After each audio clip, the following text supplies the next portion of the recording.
Good morning, students. You are most welcome in our educational YouTube channel. तो students, जैसे हम पढ़ रहे थे 12th क्लास की फिजिक्स और उसके अंदर हम लगभग 50% पोर्शन जो है वो उसका हम कवर करने जा रहे हैं। एक दो दिन के अंदर अपना 50% पोर्शन है, या हम ये कह सकते हैं लगभग आधा सिलेबस अपना क्या हो जाएगा, कंप्लीट हो जाएगा। ये मैं पुराने सिलेबस की बात कर रहा हूँ, ठीक है। हो सकता है नए सिलेबस के अंदर किसी प्रकार की कटौती भी हो सकती है, क्योंकि जो स्कूलों के अंदर जो शिक्षण के जो कार्य दिवस थे वो बहुत कम बचे हैं, इसलिए हो सकता है इसके सिलेबस में थोड़ा बहुत चेंज आपको देखने को मिले। लेकिन जो लास्ट ईयर का जो 2019 का जो सिलेबस मैं आपको बता रहा हूं, या 2020 का सिलेबस जो मैं आपको बता रहा हूं, उसके अकॉर्डिंग ये आधा सिलेबस आपका लगभग एक दो लेक्चर के अंदर कंप्लीट हो जाएगा। देखिए, हम पढ़ रहे थे चैप्टर नंबर 10 प्रत्यावर्ती धारा के बारे में, और प्रत्यावर्ती धारा में हमने कुछ परिपथ उसके पढ़े थे। जैसे 4 परिपथ हमने पढ़ लिए थे, 5 परिपथ हमने पढ़ लिए थे। ये कौन सा परिपथ है? छठा परिपथ है। कौन कौन से पढ़े? देखो, एक तो शुद्ध प्रतिरोध परिपथ हमने पढ़ा था, जिसमें केवल और केवल क्या जुड़ा था? प्रतिरोध जुड़ा था, आर जुड़ा था। दूसरा परिपथ जो हमने पढ़ा था वो पढ़ा था शुद्ध प्रेरणिक परिपथ या शुद्ध प्रेरकत्व परिपथ, जिसमें केवल और केवल कोई प्रेरण कुंडली है वो प्रत्यावर्ती स्रोत के साथ जुड़ी होती है। तीसरा जो हमने पढ़ा था उसमें पढ़ा था हमने शुद्ध धारितीय परिपथ, जिसमें केवल और केवल क्या जुड़ा था? संधारित्र जुड़ा था।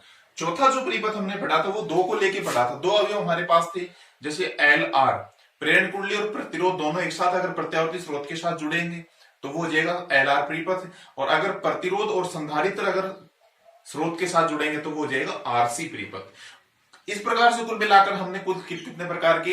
5 प्रकार के परिपथ वो पढ़ लिए थे।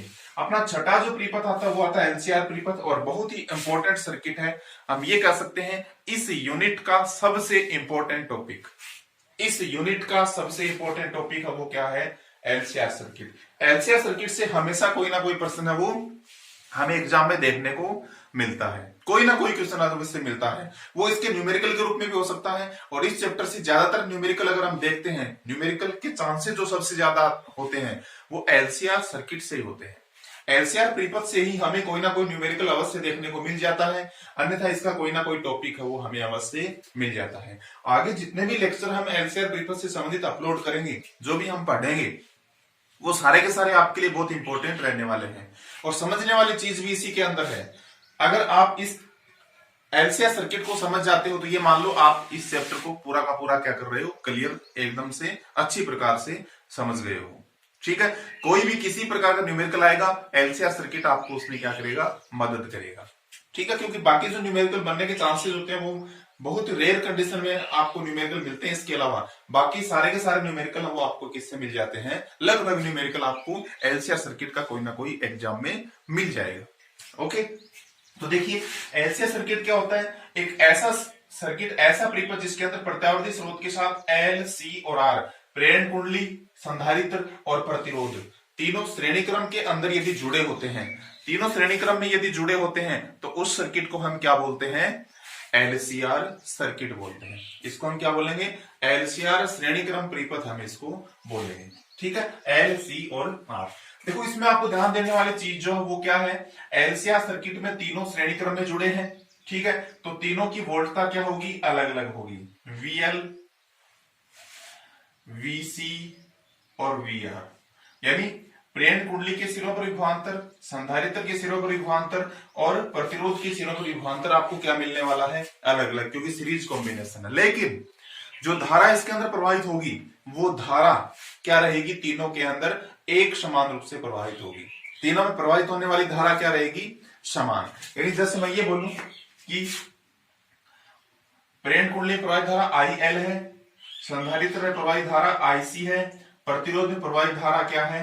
I R. इन तीनों का जो मान मिलेगा वो इस कुल धारा के बराबर मिलेगा, जो भी आप धारा इसके अंदर प्रवाहित होगी। और ये मैं क्या मान लेता हूं? चलिए नीचे लिख देता हूं, आई बराबर आई जीरो साइन ओमेगा टी, +5 भी हो सकता है, -5 भी हो सकता है। आप +5 भी ले सकते हो, -5 भी ले सकते हो। धारा है वो हमें नहीं पता कि आगे प्रवाहित हो रही है, हमें नहीं पता कि वो पीछे प्रवाहित हो रही है वोल्टता से, लेकिन हमें ये तो पता है इसमें कलांतर नहीं होता, इसमें π/2 का कलांतर होता है, इसमें भी π/2 का कलांतर होता है। इतना तो हमें पता है ही कि प्रेरण कुंडली के अंदर धारा और वोल्टता में π/2 कलाकोण का अंतर होता है, यानी वो π/2 आगे पीछे चलते हैं दोनों। सी में भी π/2 का कलांतर होता है, आर में कोई कलांतर नहीं होता। लेकिन हम बात किसकी कर रहे हैं? पूरे सर्किट की बात हम कर रहे हैं। पूरे सर्किट की बात अगर हम कर रहे हैं तो हमने मान लिया कि वो फाई कलाकोण आगे पीछे से हो सकती है, फाई का कलांतर हो सकता है, प्लस फाई ले सकते हो, माइनस फाई ले सकते हो, दोनों एक साथ दिखाना चाहो दोनों एक साथ दिखा सकते हो। ठीक है, तो मैंने इसको मान लिया समीकरण नंबर 1। अब देखो बात आती है, हम इस परिपथ को सोल्व करना चाह रहे हैं। इस परिपथ को हम सोल्व करें, इसके लिए हमारे पास दो विधि है। देखो एलसीआर सर्किट को सोल्व करने का मतलब ये होता है कि हम इसकी प्रतिबाधा निकाल लें, कितनी इसकी प्रतिबाधा है, कितना इसके अंदर कलांतर होता है, फाई की जो वैल्यू होती है वो कितनी होती है, ये हम इसमें ज्ञात करना चाहते हैं। तो इसके दो प्रकार से हम हल कर सकते हैं। एक तो हम कोई गणितीय विधि अपनाते हैं, कोई भी गणितीय विश्लेषण हम इसका करते हैं और उस गणितीय विश्लेषण के द्वारा हम क्या करते हैं, इसको हल करते हैं। दूसरा ये हो सकता है, इसका हम आरेख खींचे, जैसे पीछे हम बहुत सारे आरेख खींचते आ रहे हैं, फेजर आरेख, आर का भी हमने खींचा, एल का भी हमने खींचा, सी का भी हमने खींचा, आरसी का भी खींचा, एल आर का भी खींचा। तो फेजर आरेख के द्वारा भी हम इसको क्या कर सकते हैं, हल कर सकते हैं। लेकिन सबसे पहले मैं आपको जो विधि बता रहा हूं वो कौन सी विधि बता रहा हूं, गणितीय। यानी सबसे पहले हम इसका क्या करते हैं, गणितीय विश्लेषण करते हैं। और गणितीय विश्लेषण के द्वारा हम क्या करेंगे, इसका हम अध्ययन करेंगे। किसके द्वारा करेंगे, गणितीय विश्लेषण के द्वारा। इसको हम एलसीआर परिपथ का विश्लेषणात्मक हल भी बोलते हैं। ये एलसीआर परिपथ का क्या है, विश्लेषणात्मक हल भी है। यानी पूरी की पूरी गणितीय विधि हम अपनाएंगे, पूरा का पूरा हम मैथमेटिकल इसके अंदर मेथड करेंगे, वो क्या कहलाएगा, इसका विश्लेषणात्मक हल कहलाएगा। ठीक है, इसका गणितीय विश्लेषण कहलाएगा। इसका गणितीय विश्लेषण करते हैं तो देखो, ध्यान से देखो, एल सी और आर तीनों श्रेणी क्रम में संयोजित है और इनके साथ में एक स्रोत जुड़ा है, वो क्या है, प्रत्यावर्ती स्रोत बराबर वी बराबर V0 साइन ओमेगा टी जुड़ा हुआ है। तो हम ये नहीं कह सकते क्या कि एल सी और आर तीनों का जो कुल विभवांतर होगा वो इसके बराबर होगा कि नहीं होगा, होना है। मैं कह देता हूं कि ये 100 वोल्ट का स्रोत है, तो इन तीनों के ऊपर जो कुल वोल्टेज, कुल विभवांतर आपको मिलेगा वो कितने वोल्ट का मिलेगा, 100 वोल्ट का मिलेगा। बोलो मिलेगा कि नहीं। मैं 100 वोल्ट का स्रोत जोड़ रहा हूं, इन तीनों का अलग अलग तो चलो मुझे नहीं पता कि एल पे कितना मिलेगा, सी पे कितना होगा, आर पे कितना होगा, लेकिन तीनों का मैं टोटल तो बता ही सकता हूं। अगर ये 100 वोल्ट का है तो ये टोटल क्या मिलेगा आपको, 100 ही तो मिलेगा इसके सिरों पे। ठीक है, तो हम क्या कह सकते हैं, देखो एल के सिरों पर विभवांतर क्या होगा बताओ, एल के सिरों पर विभवांतर मैं क्या मान लेता हूं, वी एल मान लेता हूं, वी एल प्लस सी के सिरों पर विभवांतर मैं क्या मान लेता हूं, वी सी। आर की सिरों पर विभवांतर क्या मान लेते हैं, वी आर। इन तीनों का जो आपको मान मिलेगा वो इस वी के बराबर है, टोटल मान वी नहीं मिलेगा क्या, कॉमन सेंस की बात है। जैसे मैं आपको कहूं कि आपके पास 100 रुपए हैं और वो आपने 3 व्यक्तियों के अंदर बांट दिए, किसी को 20 दे दिए, किसी को 60 दे दिए, किसी को 20 दे दिए, किसी को मतलब जो भी आपने दिए, तो उन तीनों को आपने बांटे 100 रुपए, तो उनका टोटल भी आपको क्या मिलना है, 100। तो तीनों के ऊपर अलग अलग विभवांतर वितरित होगा, कन्फर्म है, अलग अलग होगा, क्योंकि सीरीज कॉम्बिनेशन है। अगर पैरेलल कॉम्बिनेशन होता, समांतर क्रम संयोजन होता, तो तीनों पे क्या मिलता, हमें इक्वल इक्वल मिलता। लेकिन अब कौन सा कॉम्बिनेशन हमारे पास है, सीरीज कॉम्बिनेशन हमारे पास है। तो सीरीज कॉम्बिनेशन के अंदर विभवांतर तो क्या होगा, समान, सॉरी अलग अलग, लेकिन धारा क्या रहेगी, समान। ठीक है, तो तीनों का, लेकिन तीनों का टोटल जब आप करोगे, देखो याद करो आप 10th क्लास में प्रतिरोध जोड़ रहे थे, तब V1 plus V2 plus V3 बराबर V कर रहे थे, वहां पे 3 प्रतिरोध जोड़े थे और तीनों के विभवांतरों का योग है वो हम टोटल के इक्वल कर रहे थे। ठीक है, वही बात यहाँ पे है। अब देखो VL प्रेरण कुंडली के सिरों पर जो विभवांतर होता है वो होता है एप्सिलॉन, और वो होता है L di बटा dt। L इसका प्रेरकत्व है, L di बटा dt प्लस VC संधारित्र के सिरों पर जो विभवांतर होता है, देखो Q बराबर होता है CV, तो V बराबर क्या हो जाता है, Q अपॉन C प्लस प्रतिरोध के सिरों पर विभवांतर क्या हो जाएगा, V बराबर I R ओम के नियम से। ये किसके इक्वल मिलेगा, V के। और इस V की वैल्यू आपको मालूम है, V की इसका क्या रख सकते हैं, V0 साइन ओमेगा। ये इक्वेशन नंबर क्या आ गया, 2। इस इक्वेशन यानी इक्वेशन नंबर 2 को आप सोल्व करो, आपका गणितीय विश्लेषण हो जाएगा। गणितीय विश्लेषण के अंदर आपको क्या करना है, इन तीनों के वोल्टेज की वैल्यू रखनी है। अब इसको जब आप सोल्व करोगे, सोल्व कैसे होगा, देखो डी आई बटे डी टी की वैल्यू काउंट करो क्योंकि आई की वैल्यू आपके पास है, क्यू की वैल्यू काउंट करो, आई की वैल्यू यहां पे रखो। इन तीनों की वैल्यू आप फाइंड करके इक्वेशन नंबर 2 के अंदर यदि पुट कर देते हो, इक्वेशन नंबर 2 में आप इनकी वैल्यू निकाल के रख दोगे तो ये आपका कौन सा विश्लेषण हो जाएगा, गणितीय विश्लेषण हो जाएगा, मैथमेटिकल एनालिसिस हो जाएगा इसका। ओके चलिए तो मैं स्टार्ट करता हूं, ऐसे यहाँ पे छोड़ देता हूँ, यहां से स्टार्ट करता हूँ। देखो सबसे पहले तो आई की वैल्यू तो आपको मालूम है, इक्वेशन नंबर फर्स्ट। अब आपको निकालना डी आई बटा डी टी, तो मैं क्या कर देता हूं, समीकरण 1 का अवकलन, क्योंकि हमें क्या चाहिए डी आई बटा डी टी, तो समीकरण 1 का हम क्या कर देते हैं, अवकलन कर देते हैं।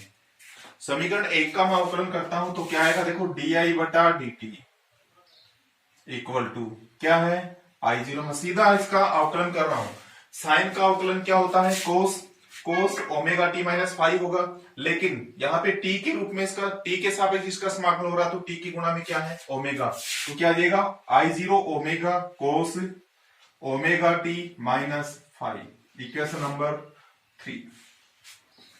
यानी हमें इसके अंदर डी आई बटा डी टी की वैल्यू चाहिए थी, तो मैंने इसका अवकलन कर दिया, अवकलन करते मेरे को डी आई बटा डी टी है वो मिल गया। ठीक है, दूसरा हमें क्या चाहिए, क्यू। देखो क्यू क्या होता है, क्योंकि Q इक्वल टू क्या होता है, I इंटू डी टी। आप कहोगे सर कैसे हो, क्योंकि I बराबर क्या होता है, डी क्यू बटा डी टी। हमारे पास I की वैल्यू है, डी क्यू की वैल्यू नहीं है हमारे पास I की वैल्यू है, तो I का अगर हम समाकलन कर देते हैं T के सापेक्ष तो बात वही है, यानी ये I equal to D Q बटा डी टी है। I इक्वल टू क्या है, ये डी क्यू बटा डी टी। अगर ये लाइन किसी की समझ में नहीं आई तो कमेंट बॉक्स में कमेंट करके पूछ सकते हैं, ठीक है, मैं उसको पर्सनली बता दूंगा। Q इक्वल टू क्या हो जाएगा, आई इंटू डी टी, आई की वैल्यू यहाँ पे रखो, आई की इसका क्या पुट कर देते हैं, I zero sine omega T minus five into D T. I zero sine omega T minus five into D T, इसका आपको समाकलन करना है। समाकलन चलो करते हैं, आई जीरो का समाकलन नहीं होगा, साइन का समाकलन होता है माइनस कोस, तो मैं माइनस यहां लिख देता हूं, minus I zero cos omega T minus five, और ओमेगा टी यानी टी के सापेक्ष इसका समाकलन हो रहा है, तो टी की गुणा में जो पद है कौन सा, ओमेगा, ओमेगा मैं यहां लिख देता हूं। ये इक्वेशन नंबर मान लो क्या हो गया, 4। और किसकी वैल्यू चाहिए बताओ, आई के आपके पास ऑलरेडी है, तो समीकरण 3 4 से 1 3 4 से जो मान है वो हम समीकरण 2 में पुट कर देते हैं। तो समीकरण फ्रॉम इक्वेशन नंबर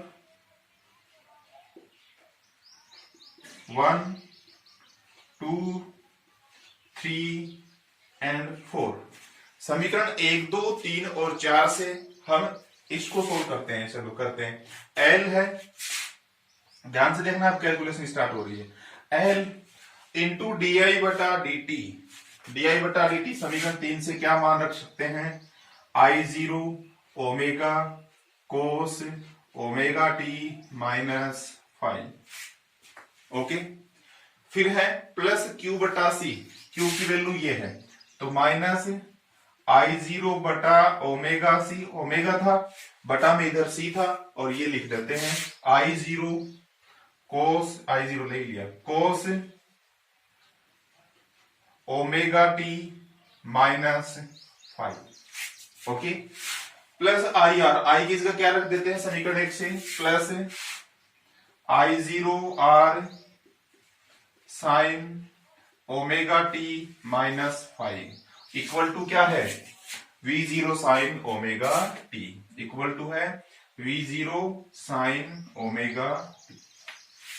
ओके, एक बार देखो किसी प्रकार की कोई मिस्टेक तो नहीं कर दिया हमने, हमने वैल्यू पुट की है, एल हमारे पास ऑलरेडी था, डी आई बटा डी टी की वैल्यू पुट कर दी यहाँ पे, ठीक है।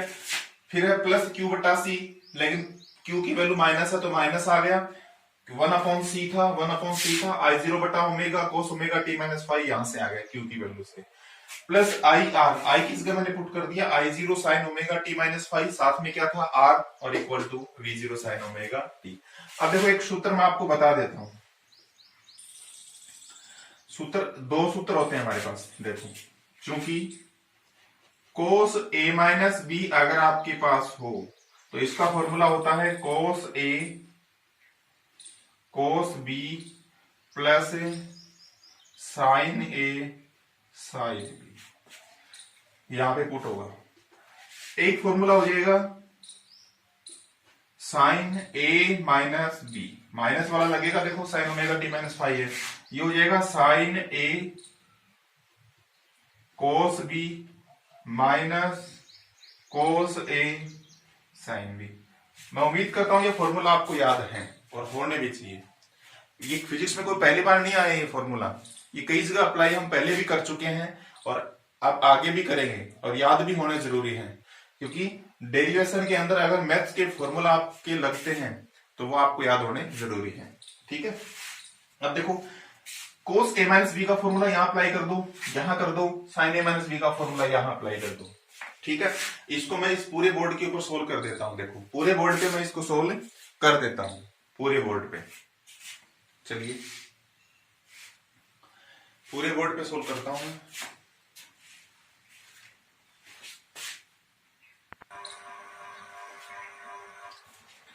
देखिए ये हमारे पास आ गया था एल आई जीरो ओमेगा, ये आ गया था, इसको मैं सोल्व करता हूं। सोल्व करके यहां लिखता हूं, देखो एल आई जीरो ओमेगा है,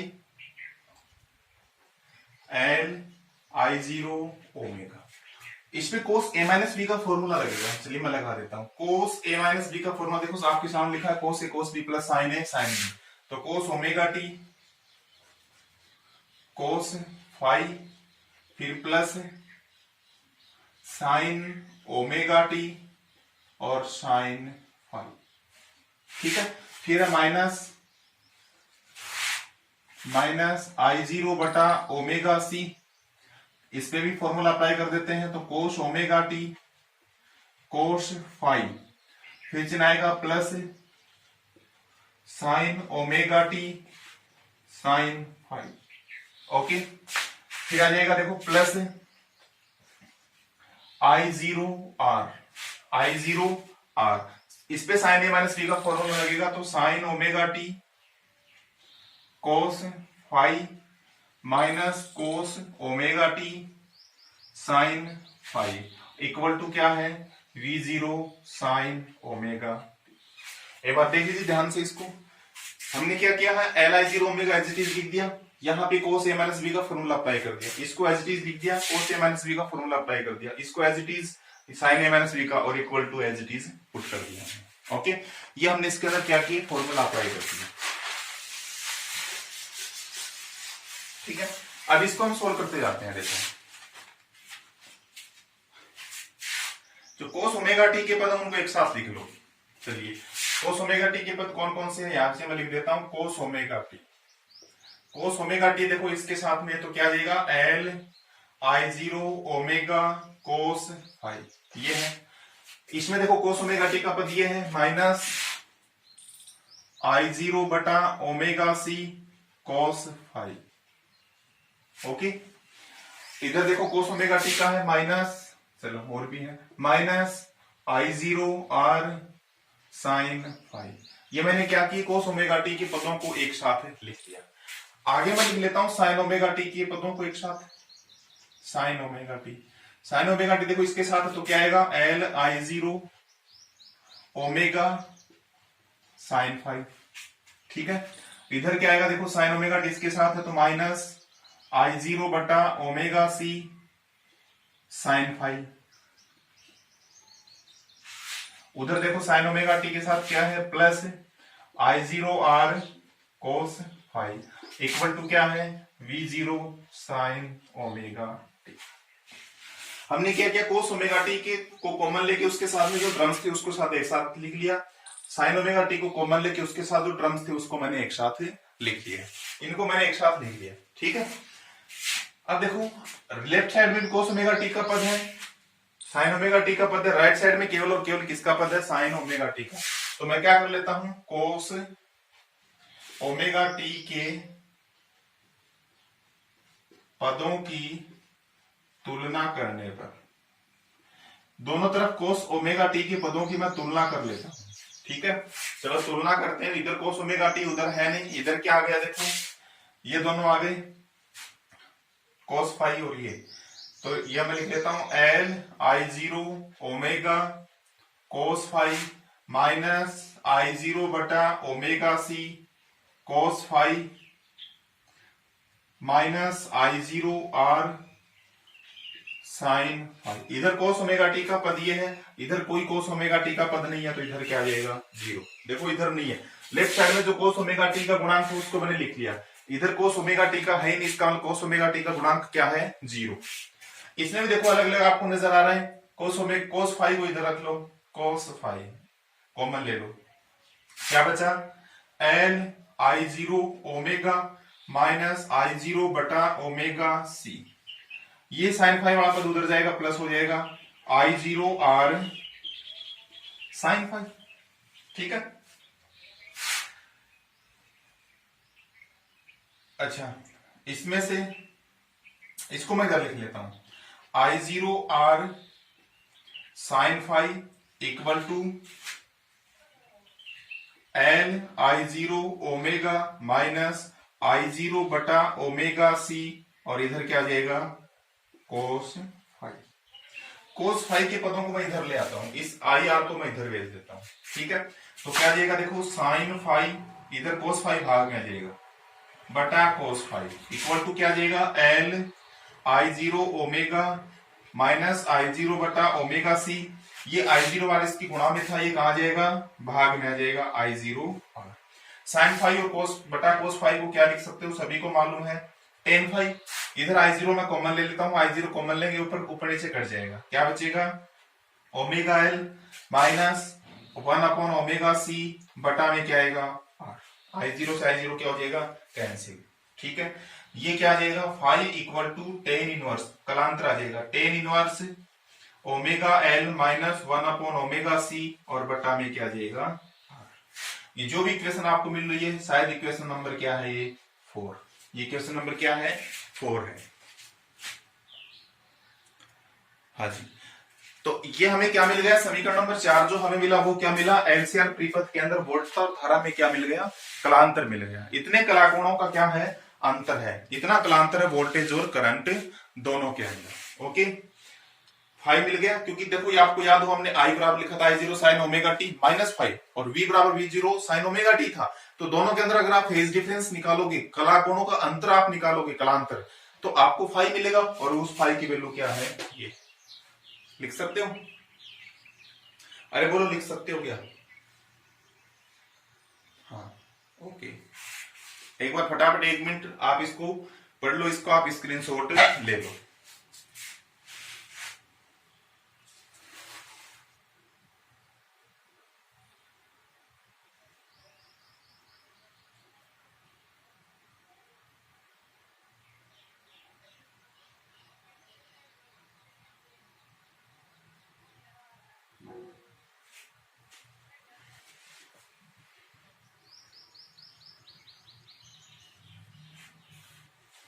ओके, तो ये तो हमने जो गुणांक तुलना की है वो कौन से किए, कोस ओमेगा टी। मैं इसको मिटा रहा हूं, यहां से मैं मिटाऊंगा यहां तक का, क्यों, क्योंकि आगे मेरे को पूरा और सोल्व करना है एक बार। तो ये तो हमें क्या मिल गया, कलांतर मिल गया। देखो गणितीय विश्लेषण हम कर रहे हैं, कहीं भी हमने ग्राफ का प्रयोग, कहीं भी हमने आरेख का प्रयोग नहीं किया है। ठीक है, तो देखिए अगला जो हम तुलना करेंगे वो कौन से पदों की करेंगे, साइन ओमेगा टी के पदों की।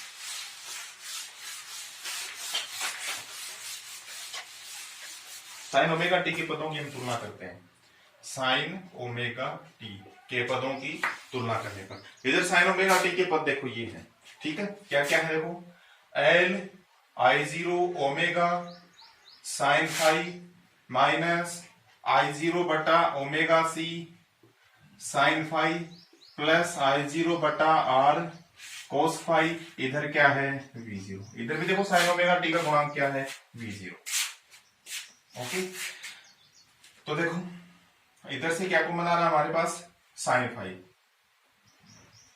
साइन फाई कॉमन है, क्या बचा देखो L I zero omega, I zero भी कॉमन है, क्या बचा omega L minus 1 omega C plus I zero R cos phi बराबर क्या है वी जीरो। ठीक है, इधर मैं आई जीरो को फिर से कॉमन ले लेता हूं, आई जीरो को कॉमन लेंगे तो क्या बचेगा देखो sine phi omega L minus 1 omega C plus R cos phi equal to क्या आ गया, V0। ठीक है, अब देखो अभी अभी हमने क्या ज्ञात किया था वो मैं यहाँ पे लिख देता हूँ साइड में। फाई इक्वल टू, या ये लिख सकते हो टेन फाई इक्वल टू क्या था, ओमेगा एल माइनस 1/ओमेगा C बराबर बटा आर। तो देखो ओमेगा एल माइनस 1/ओमेगा C, ओमेगा एल माइनस 1/ओमेगा C की जगह क्या लिख सकते हो, आर टेन फाई, यानी यहाँ पे हम क्या लिख सकते हैं, आर टेन फाई। तो I0 क्या लिख सकते हैं, आर साइन फाई, और इसकी जगह आर टेन फाई लिखा, आर पहले लिख दिया, R tan phi plus R cos phi equal to क्या आ जाएगा, V0। इस I0 को उधर भेज देंगे, ठीक है, लेकिन बाद में भेज देंगे। ये आर भी इसमें से कॉमन आ जाएगा, क्या बचा देखो, sine phi into tan phi की जगह क्या लिख सकते हो, साइन फाई बटा कोस फाई लिख सकते हो क्या, टेन फाई की जगह, प्लस में आर बाहर ले लिया तो क्या बचा, कोस फाई इक्वल टू क्या आ गया, V0। उम्मीद करता हूं आपको यहां तक समझ में आ गया। कुछ भी नहीं कर रहे हम, सिर्फ इसका मैथमेटिकल एनालिसिस कर रहे हैं। क्या क्या हमने साइन ओमेगा टी के गुणांकों की तुलना की, उसकी तुलना करते करते हम सोल्व करते आ गए। ओमेगा एल माइनस 1/ओमेगा C की जगह हमने वो फॉर्मूला से आर टेन फाई लिख दिया, R tan phi, tan phi को साइन और कोस के रूप में हम तोड़ सकते हैं। अब देखो इसका एलसीएम आपको कोस फाई मिलेगा, क्या मिलेगा इसका एलसीएम, कोस फाई। जब इसका एलसीएम आप कोस फाई लोगे तो क्या जाएगा, I0 R। जब एलसीएम आप इसका कोस फाई लोगे तो यहाँ क्या आ जाएगा, साइन स्क्वायर फाई, क्या आ जाएगा, साइन स्क्वायर फाई प्लस आगे क्या आ जाएगा, कोस स्क्वायर फाई बटा में क्या है, कोस फाई इक्वल टू क्या आ जाएगा, V0, इक्वल टू क्या आ जाएगा, V0। अब देखो sine square phi plus cos square phi क्या होता है, प्रथम त्रिकोणमितीय सरस्मी का सभी की पढ़ी हुई है, क्या होता है, एक होता है। इसकी जगह जो ही हम एक पुट करेंगे तो क्या आ जाएगा, I0 R बटा कोस फाई इक्वल टू क्या आ जाएगा, V0। क्या आ जाएगा, I0 इक्वल टू क्या आ जाएगा, V0 बटा R इंटू में क्या आ जाएगा, कोस फाई। ठीक है, इसको एक बार मैं इस बॉक्स के अंदर बंद कर देता हूं। कोस फाई की वैल्यू निकालना आपको बता देता हूं। अगर टेन फाई इक्वल टू ये है, टेन फाई इक्वल टू क्या होता है, टेन थीटा इक्वल टू त्रिकोणमितीय अनुपात क्या होता है, लंब बटा आधार, यानी ये लंब की वैल्यू और ये आधार की वैल्यू है। जबकि कोस इक्वल टू क्या होता है, आधार बटा कर्ण। आधार क्या है इसका, देखो आर, यहाँ पे लिख देता हूं, चूंकि कोस फाई इक्वल टू आधार बटा कर्ण। कर्ण क्या होता है, लंब की स्क्वायर प्लस आधार की स्क्वायर, लंब की स्क्वायर प्लस आधार की स्क्वायर का वर्गमूल, क्या आ जाएगा, R square plus omega L minus 1/ओमेगा C की होल स्क्वायर का रूट। अरे कोस थीटा त्रिकोणमितीय अनुपात याद होने चाहिए, आधार बटा कर्ण।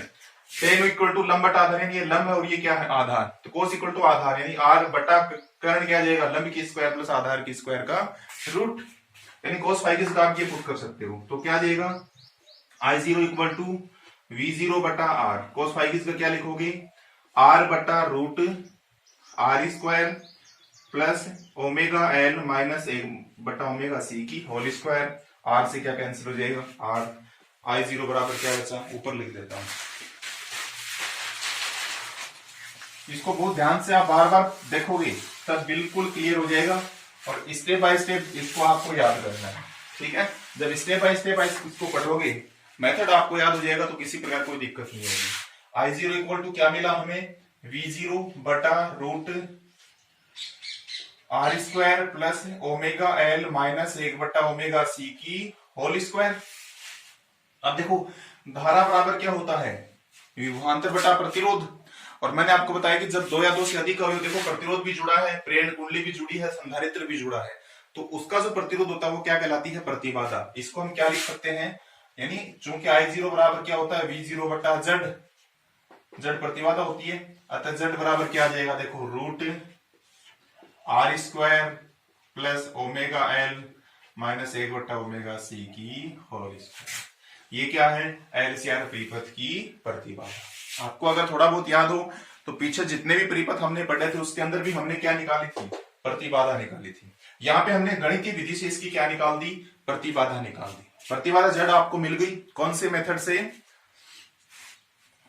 गणितीय विधि से। गणितीय जो मैथमेटिकल एनालिसिस का जो मेथड है उससे हमने इसका क्या किया, पहले तो कलांतर फाइंड किया। देखो फाई आया था tan inverse omega L minus 1/ओमेगा C बटा आर, और फिर हमने क्या निकाली, इसकी प्रतिबाधा निकाल ली। ठीक है, जो भी एक्सप्रेशन आती है।